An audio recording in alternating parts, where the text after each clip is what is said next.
Hello guys, today we'll be explaining how to use the essential parts of building a RecRoom. So there are 11 shapes in RecRoom right here, and the way you can access these shapes is by pulling your Makerpen from your backpack and then going to the palette menu, which is right down there, pressing on the palette menu, and then you'll see all these shapes. Now, whatever shape you want to be using, you want to click on the shape, and then you drag the shape in. We'll be needing these shapes to build basically anything. These shapes are going to be very essential in building.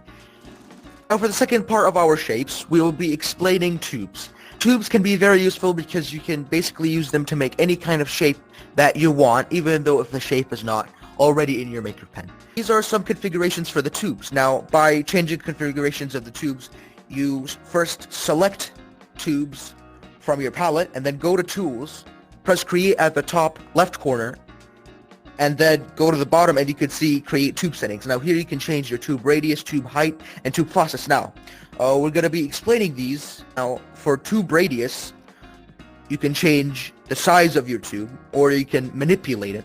Going at tube height surface, you can change the width of your tube. Then, last but not least, yet the most crucial, is tube faucets. Now here, tube faucets changes the shape. It ranges from a triangle all the way to a cylinder. Now, in case if the tube looks a bit too rigid, we can change it to smooth tubes by going a little bit downwards onto tube analog mode. Here you can see connect nearby tubes and smooth tubes. Now here, smooth tubes, it gets rid of all the edges here. So, like this for an example, it is very smooth and it can be used for other things. Now, second part going to be ribbons. Now these ribbons serve their own purpose. By going back into the palette and selecting ribbons right next to tubes, you can use ribbons. Now ribbons don't have as much options as tubes have, but they also tend to be very useful. They're very thin and they can be used for building, and they can also be easily manipulated. So now we have covered all the RecRoom shapes and their essentials. We can now uncover how to use the materials.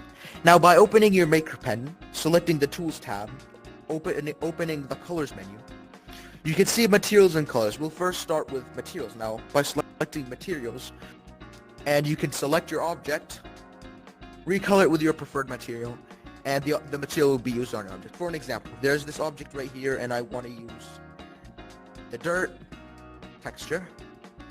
It's now a dirt texture. Now you have changed the material of your object. You can also change the size of the material you have chosen. Let's say I want to enlarge the material. The material is enlarged. Now let's want to make the material smaller. It is now smaller. You could use materials and material sizes when building to give your creations a better characteristic, or just make them look prettier. Now we have uncovered the first half of the Recolor tool. We can now learn how to use colors. Now by opening the color box, you can see all the different colors that RecRoom has pre-made for you. Here's a small little list of the colors that you can use. Now in case these colors don't reach your satisfaction, you can press on Custom. Now Custom, that's what the menu will look like. The Custom Color menu will look like this. Now here you can change the slider, here you can change the color. Here you can basically customize whatever color you want. In case these colors don't work out for you, and yeah, you could recolor by selecting the preferred color and clicking recolor on your object. Now we've uncovered how to use the shapes, tubes, ribbons, and the recoloring tool by also figuring out how to use the materials and colors. Now you can go wild and crazy with your creations, and once again, give it your RecRoom best.